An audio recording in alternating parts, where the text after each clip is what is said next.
Hiya. What's new? Hope you're well. Starting to get hot. I apologize, by the way, for the sound issues I keep having in my videos. I bought some microphones a couple weeks ago, and sometimes they work, sometimes they click. You're probably hearing it. If you're not noticing it, that's cool, but when I speak into them, you hear this clicking sound. I really apologize for that. I mentioned before the reason I got the mics is because you guys were hearing a hum when I used the iPhone microphone because I have fans going. It's hot here and I have fans going. I don't have AC in my home. So, yeah, I can't I don't like using the microphone with the iPhone because of the fan hum, and I don't like the mics because they're clicking. So I don't know what the fuck to do. I'm doing my best. I apologize. Right now it's in the morning and the weather's pretty mild right now. So I'm using the iPhone mic. So there should be no issues at all. One of the rare moments in my super DIY video guerrilla filmmaking here where you don't hear clicking and you don't hear humming. I apologize. It's just hot. In the fall, when the weather starts getting more mild, it'll be easier, but I apologize for sound issues. You shouldn't have any in this video. So, a bonus. I'm just going to get right into it. This is an album that's, it's always kind of in the back of my mind anyway. If you grew up in the time that I grew up, your impressionable years were early 90s, like they were for me. This album is just something you can't escape from. It's just always there. It's always been there. It's been there for over 30 years. It's just the ever-present, omnipresent album. And for good reason. It changed the whole landscape. It's a classic. And I'm going to talk about it. I figured there are plenty of people out there that this album was the soundtrack to their lives too. This is a huge album. And I'm going to talk about some reissues here. I usually pull out all my old original issues. I thought people cared about that, but I have learned that nobody cares. People just like it when I have visual aids. And I'm going to show some reissues on this. I don't normally buy reissues, but if I really like the album, if I enjoy the album enough, I will buy reissues. And this is definitely an album that I love. And I am interested in hearing different versions, different variations, different remasters, different pressings.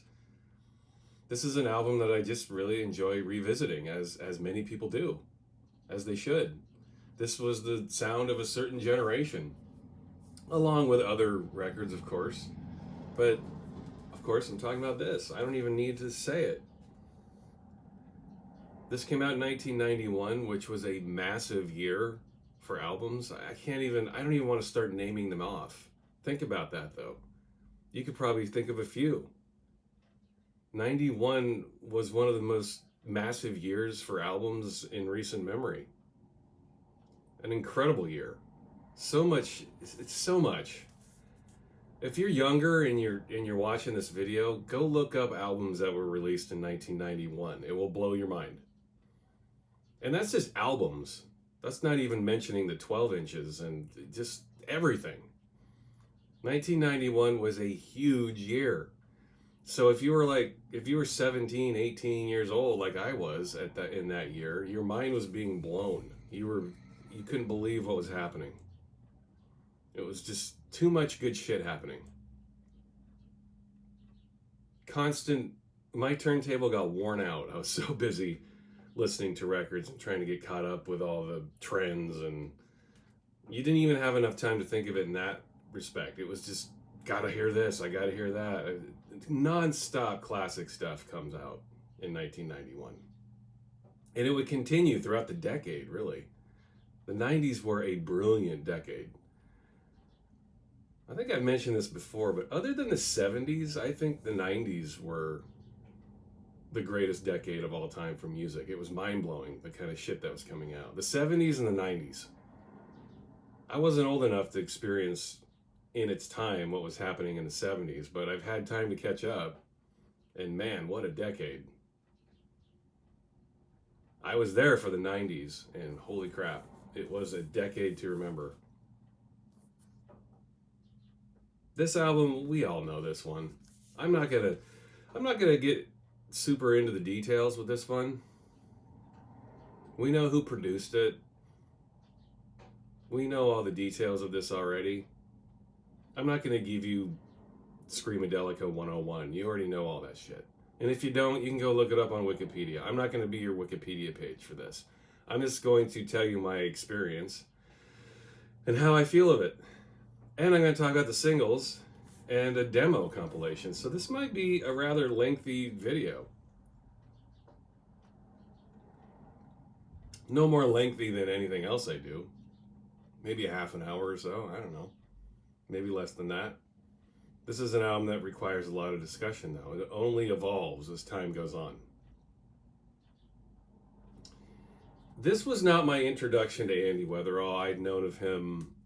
You know, he had been a remixing monster already. In 1990, he had done a ton of remix work. He was already really getting a name for himself. And Primal Scream were definitely looking to shake up their sound, and they brought in Weatherall and the Orb. And this album just turned into what it is. It was the crossover album between rock and punk and dance music and rave culture. This was it. There were other albums that did that before. Like I think Shaman Intact was one of those albums that did that. Happy Mondays, Pills and Thrills and Belly Aches. Like there were albums that were really helpful in bridging that gap between those types of crossover ideas. But this is the album that truly did it. This is where it was official. This was the album that was cool to listen to. Like if you were a rock kid or a punk kid or whatever, it was okay to listen to this. And if you were a rave kid, it was okay to listen to tracks like Damaged.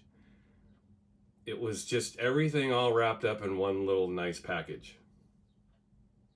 All of the things that we all listened to at the time, it broke down all the barriers. All those little cliques and genre snobs, they couldn't deny this. If you were a rock person and that's all you listened to and you didn't like dance music, you couldn't not listen to this. You still loved it, and vice versa. If you were a rave dance kid, you couldn't not enjoy the non-dancey stuff on here. It was all wrapped up in one nice little package and a neat little bow with two little eyes on it. It was right here. And the producers are really the ones to thank for that. The Primal Scream had the vision to bring in the right people. I'm not taking anything away from Primal Scream. I love Primal Scream. Love them. But it was the producers. It was Weatherall. It was the Orb. It was Terry Farley, the Boyzone guys. You know, those are the guys that brought that vision together. And in a lot of ways, this album, for me personally, I only speak for myself here, this album has not aged incredibly well. I still very much enjoy it, but there are a couple of other Primal Scream albums that I think have aged better. Particularly, I think the two albums that Primal Scream should be remembered for are Exterminator and Vanishing Point. I personally think those are better albums that have aged better and still sound amazing. In fact, maybe even better than they did at the time. And even Evil Heat to a certain extent, but I think Vanishing Point and Exterminator are amazing records. They're nowhere near as popular as this one. I think those are better records that stand the test of time better than this. I do think this has aged and dated. Still doesn't make it any less brilliant, any less of a statement than it is, and it was. But yeah, not my favorite Primal Scream album. Still brilliant. I just don't think... I have to say, I've always felt this way. I do love this album, but I've never thought the album flows quite well. I've never really enjoyed the fact there are two versions of Higher Than the Sun on here. I've never liked the fact they used the wrong version of Higher Than the Sun here. I always thought they should have used the full 12-inch version, that 6.5 minute, almost 7 minute version, Orb version. that's on the 12-inch. I always thought that's the version they should have used here. And then they do the Jaw Wobble mix down here, or, you know, where Jaw Wobble plays the bass, a dub symphony. And they would repeat that motif on albums after this. They'd have a couple of versions of the same song. I never understood that. They had enough good material. Don't repeat the same song. Don't give us a couple of mixes of the same thing. I never quite understood that, but that's just a personal preference. I don't think this album is perfect like a lot of people do. I saw if you've seen that documentary that came out about a decade or so ago, they did like a 20th anniversary documentary special on this record back in I guess it would be 2011. That sounds about right. It's a really excellent documentary. You should watch it. They interview Weatherall and the whole gang. And they do talk about Higher Than the Sun, about how they were going to put the full 6.5 minute version on the album, and then they decided not to, and they're like, yeah, that was the right choice. I don't think it was. Why would you put the 3-minute version on there? All the other songs are 6, 7, 8 minutes long. Why would you cut the best song on here? Higher Than the Sun is one of the greatest singles that's ever existed on this earth. And that full version on the 12-inch is the jam, man. That is the cut. That's the version. That's the one you want. Why would you deprive people of that on the album? I guess you can go buy the 12-inch and hear it there. When I do my own arranging of these songs, which I always do when I do my vinyl rips, once I do all my digital recordings, I always rearrange songs of these albums and use the versions that I prefer. It's fun for me to do that. And I put the 12-inch version Higher Than the Sun on there, man. The edit's that's just a blip. And it's some of the Orb's greatest work. Seriously, man. Thrash and Patterson were crushing it on this version. They were truly inspired. They did something incredibly special. I still think Higher Than the Sun is one of the greatest musical moments I've ever heard in my life. One of my all-time favorite songs, man. Maybe at the top. Maybe number one. That song still moves me. Still gives me chills, man. And it's not because of the Primal Scream. It's because of the Orb. And you learn that when you hear the demo album. You hear that rough demo version of Primal Screams and saying, it's okay. But then the Orb step in and just turn it into this transcendent experience. Higher Than the Sun. You want that full version, not the album version. It's just a radio edit. Not my cup of tea at all. So the album's not perfect. I don't think they used the right versions. They used too many different versions of the same song. And it is an interesting record to get into. There are different versions depending on what country you're in. Like in the United States, the version you got of Come Together was that Terry Farley mix. The version you got if you were in Europe was that full Weatherall mix. So if you heard this in America, you got a slightly different version. The European version's better. You want the Weatherall mix of Come Together. There's nothing wrong with the Terry Farley mix. It's just more, it's different. I think the Weatherall mix flows together better with the rest of the album. This album's a trip, and the Weatherall mix is more trippy. The Farley mix is more of a pop song. Nothing wrong with that. I just don't think it really melds with the rest of this. And you might disagree with me. If you do, let me know. Not a perfect album. I think a lot of people do think it's perfect. I don't think it is. It's still amazing. I've still listened to this a million times. I still have this entire record memorized from front to back. It's an amazing experience. This is the reissue I bought about, I don't know, a decade ago. When did this come out? Let's see, 20th anniversary. So this would have come out in 2011, I guess. I don't really remember at this point. Here's the hype sticker. This was a limited numbered edition of 1,000. This is mine. I have number 642. And I'm showing this version rather than the original press, which I do have, because this is just more interesting, I think. It's got all kinds of bells and whistles and It's got a booklet. It's got funky colored wax. It sounds good. Here's the gatefold. I'll break these out. I'm just going to show one of these records. They're on red colored wax. Very vibrant. And you know what? It sounds good. I don't know if it sounds as good as the original pressing, but it sounds pretty damn good to me. You get, and this is the original European version. You get that full version of Weatherall's Come Together, not the Farley mix. You get the European version of this, not the I don't think the US vinyl album version, or there never was a US vinyl version. Now I think of it. Yeah. So the US track listing version, I guess it would only be on CD and cassette. I don't think that's ever been pressed onto wax. You can get that Terry Farley mix on wax. It's on the 12-inch. That's the thing about the Come Together 12-inch. Both of those versions were on the various album versions. And here is the Dixie Narco EP. They threw this in as a bonus, which you need to have this. If you need to have all the singles, really, if you're going to have this album, why would you not have it all, you know? It's you need to have it. They all kind of go together. And here's the booklet. Very nice package, man. The records are thick 180 gram pressings, and they sound good. You can still mess up a 180 gram press, but they don't here. Sounds pretty damn good.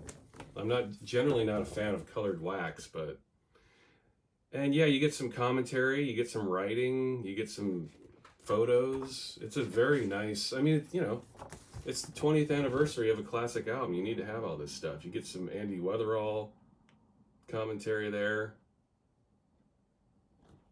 Absolutely worth it. Excellent stuff from the classic album that is Screamadelica. It is, I'm trying to think of my favorite songs on here. This is, I don't know if it's fair to pick a favorite song, you know? When I already was very clear about how I feel about Higher Than the Sun. I don't think Higher Than the Sun is just the best song on this album. I just think it's one of the greatest songs that's ever been released in history. That's one of those songs I just go to at any time, any place, anywhere, no matter how I'm feeling, and it just makes sense. What a beautiful song, man. Is Higher Than the Sun not one of the greatest singles of all time? Somebody argue with me on this. I think it is. Not this version. The 12-inch version. And that is all Orb. All of it. This version here, the one they released, it is brilliant because of the Orb and nothing else. The bones of the song is Primal Scream. But, man, the Orb fleshed it out in a big way. They gave it the soul, the sound, the bass, the trippiness, man. It was, yeah, Orb at the top of their game. In a lot of ways, it's funny. The Orb's greatest song they ever did isn't really an Orb song. It's a Primal Scream song, but it is what it is. Amazing album. We all know why we love this, and I'm not gonna go into all of the biography of this record. You already know what it is. My personal experience with this record was I was just starting to DJ. I trained myself to mix on a couple of 1200s that I bought with my paper route money back in the late 80s. And I just trained myself to beat mix, and I had just started DJing raves. I was still in my teens, man. And this album came out, and it just like anybody else, it blew me away. I couldn't even fucking believe what I was hearing. It was such a transcendent mix of styles and decades. You know, you heard the 70s, the 80s, the 90s, and well into the future, all on this album. It was just unlike anything you'd ever heard. You definitely had to be there, I think. You can listen to it now and appreciate it. But those of you who were there when this dropped, you know what I'm talking about. This album got dropped from a UFO onto our planet. It was like the obelisk in 2001 when the monkeys are touching it and grunting at it. They have no fucking idea what they're looking at. That's what this was. It was the obelisk. We were all chimps.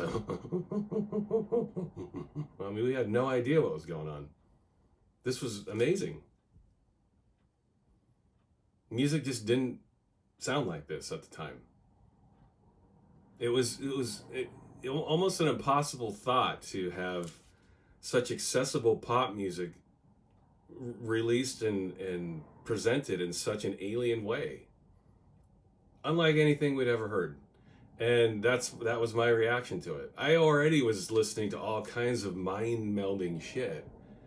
I remember in 91, the stuff that I was really into, the newer stuff that I was really getting into were like Black Dog and LFO. I just talked about LFO in another video. Weatherall remixes. I was getting my mind wrapped around the Orb. The Orb had put out a couple of things. Like, that was the shit I was into. And so for all that stuff to come together, I didn't know who Primal Scream was. I didn't care. I'd heard that one album they did before this. I don't even remember, what was it?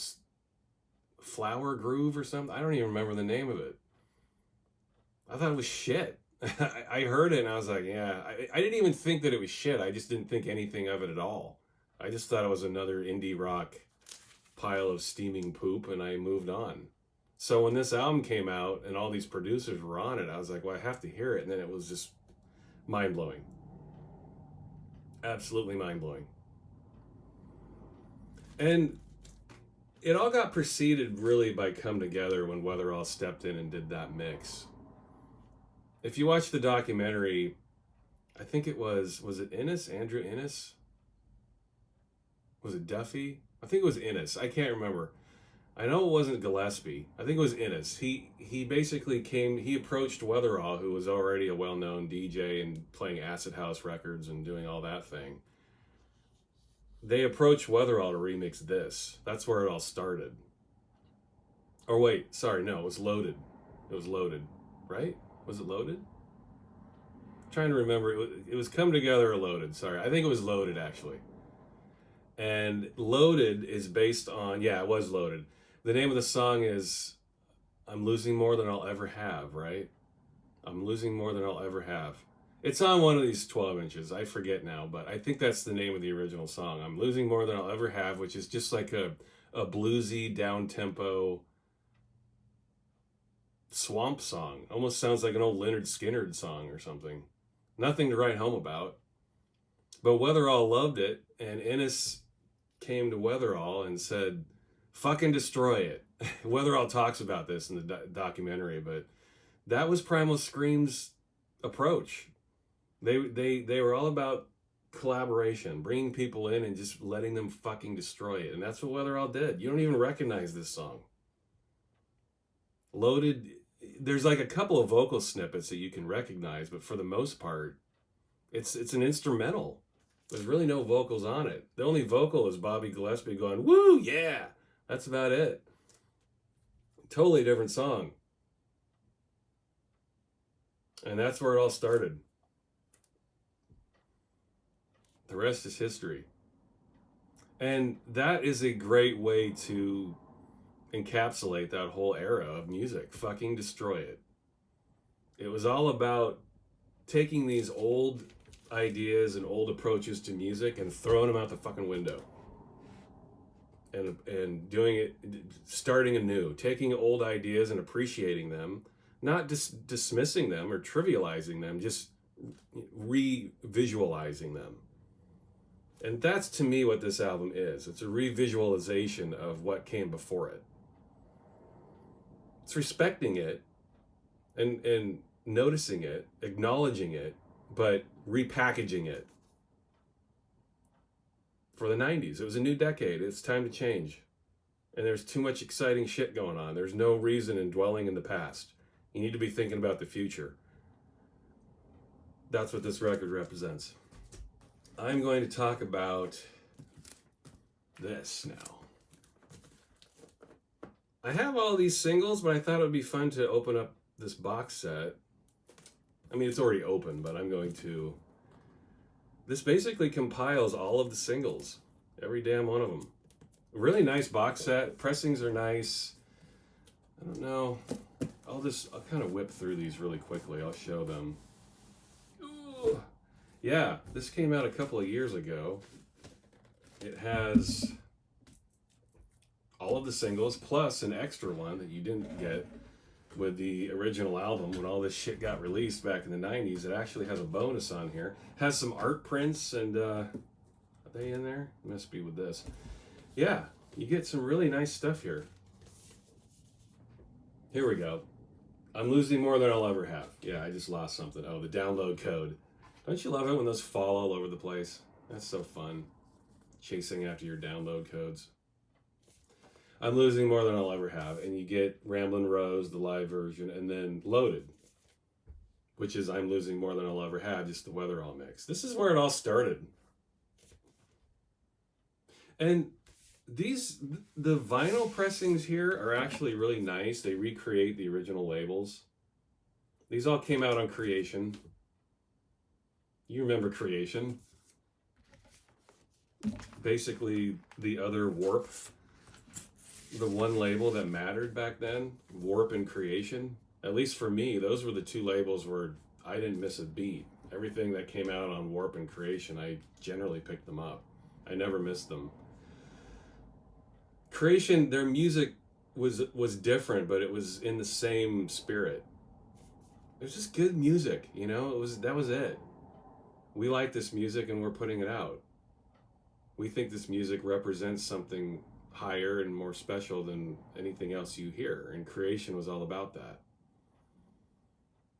And here you go. This is where it started.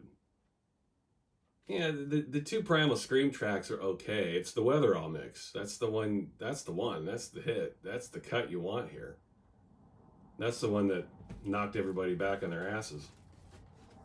And then you get the Terry Farley mix of Loaded. And let's see, what else was on here? Losing More Than I'll Ever Have. Oh, the same two B-sides, Ramblin' Rose. You just get a Terry Farley mix. This is okay, the Farley mix. When it came to the Boy's Own guys, I thought Farley and Heller were very hit and miss. I liked a lot of the stuff. I liked Junior Boy's Own. I liked the label. I thought that was really cool. A lot of the stuff they put out on that label was pretty phenomenal. I very much enjoyed it. Here you go. This was the follow-up. Got the Weatherall mix and the Farley mix. The Farley mix have come together. You will find on the US editions. I think pretty much on all other editions you get the Weatherall mix. Two very different mixes. The Weatherall mix is like a 10.5 minute psychedelic dub track, and then the Farley mix is a very top 40-ish, top of the pop style pop track. Both are good. They both have a lot of merit to them. I prefer the Weatherall mix. That's just my sound. Very much love that mix. And then, yeah, these are the remixes have come together. Another remix EP. These are okay. BBG Hypnotome Brain Machine mix. I think you could skip this. If you're into Primal Scream, you're into this era, this is one you could probably skip. Although, you know, if you want to hear all the versions, you definitely want to pick it up. This is where it happens right here. These are all nice pressings. The vinyl sounds very nice on these. I don't like these paper inner sleeves. As those of you who watch my channel know, I do not like those. I do not have a lot of respect for those at all. But these pressings sound pretty good. The jackets themselves here are very disappointing. They've got those little perforation notches on the end, which is super annoying, like right here. You can't see it, but this is something that never used to happen. You can tell these were attached to something else and they sloppily cut them, and so that sucks. But in terms of the jackets themselves, they look fine. And this is it right here. You get the 12-inch version of Higher Than the Sun, which is one of the greatest songs that's ever been committed to wax in history. And then you get the remix, Higher Than the Orb, another Orb mix. Or wait, you get the American Spring mix here. That's right. Higher Than the Orb is on the other one. You get a Weatherall mix here, American Spring mix, which is good. It's Weatherall. The dude didn't do bad music. But it's all about the Orb here. Holy shit. Yeah. Absolutely the greatest song that Primal Scream ever did. And it's because of the Orb. Straight up. This is the one with Higher Than the Orb. Another Orb remix. Just kind of a edited instrumental version. You want the vocals. Gillespie's vocals are really awesome. And then you get the dub symphony, right? The dub symphony. Yeah. So that was one of the disappointing things about this edition of the 12-inch. You're getting a version that's already on the album. So that happened with this album. Album versions were put on the 12 inches. You didn't have a ton of motivation or incentive to pick this up. You do have that Orb remix, but it's basically like a shortened dub mix of the album version. You can never really have enough versions of the Orb doing Higher Than the Sun, but that first Higher Than the Sun is really all you need. This is another pretty ho-hum single, in my opinion. A great song, Don't Fight It, Feel It. You get more Weatherall here. His remixes, he does a couple mixes. They're very, very similar. The remixes sound almost exactly like the album version. One of them's more of a dub mix. They take the vocals out. The beats are amped up a little bit. But yeah, this wasn't my favorite song from the album. It would have been cool to see, well, I don't know. There are a few other songs on the album I think that would have been better singles. Like Slip Inside This House, I think would have been a better single. You know, Don't Fight It, Feel It's a good song. Remixes are, yeah. I mean, they're fine. They're just not very different than the album version. And then this is the 808 State remix EP. I'll show the label on this. These are what the original labels look like. 808 State remixes are okay. I love 808 State. I do not think I don't think these are some of Graham Massey's best stuff. They're okay. They're very brief. You get a vocal version and then the instrumental version. Each one's like 4.5 minutes. This 12-inch has not even 10 minutes of music on it. So, yeah. They were just pumping out product. I think they were just squeezing whatever they could out of this album at the time. Doing whatever they could to make as much money as they could. Ride that Screamadelica train. Not some of Graham Massey's best stuff. But I do love 808 State. This is Dixie Narco. This is the 12-inch you get with the Screamadelica special edition there. Same record. And this is excellent. The track Screamadelica. Awesome stuff. It's all Weatherall. That track is all Weatherall. It's got horns and kind of that old school Memphis sound, but then it's just got this huge bass-driven beat to it. That's all Weatherall. One of their best songs, I think. Screamadelica, the song. It would have fit on the album. When I do my own little track versions of this and my own sequencing, I put Screamadelica at the end of the album. I always thought it would have been a great closer.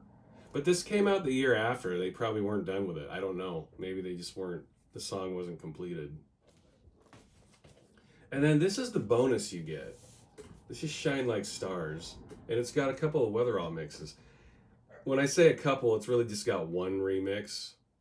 It's got a vocal mix and then an instrumental on the B-side. And it sounds like the mix was... I've been curious about this. It sounds like the mix was done then. But you never know with Weatherall. When he died, when this came out, Weatherall was kind of going through a retro disco thing. So it's... I guess it's a little hard to tell. Did he do this then? Or did he do it 10 years ago or 5 years ago when they released this box set? Or 3 or 4 years ago? When was this remix done? Does anyone know? To me, it sounds like he did it at the time. It's got that sound. But who knows with Weatherall? It's hard to tell. His sound was always ahead of its time anyway. So, excellent remix. I mean, it was, for me, it was exciting to get a Weatherall remix of this. It does sound like it was probably done at the time. But if I'm wrong, if anyone knows, please let me know. I don't know. These are it came with some art prints. I think it's 3. Yeah, there are 3 here. There's 1.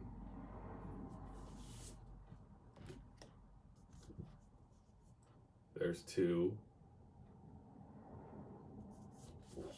And here's 3.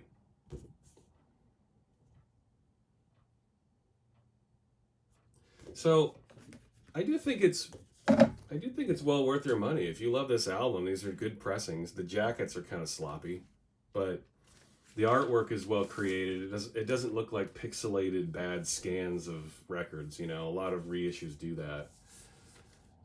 This is Demodelica. This is basically all the demo versions before Weatherall and the Orb, before those guys got their hands on it. And this is where you really hear the influence of those guys. When you hear the original versions of Higher Than the Sun, you realize what the Orb did to it. You realize what Weatherall did. Those guys came in and fucking destroyed it. I would argue the Orb destroyed it more than Weatherall did.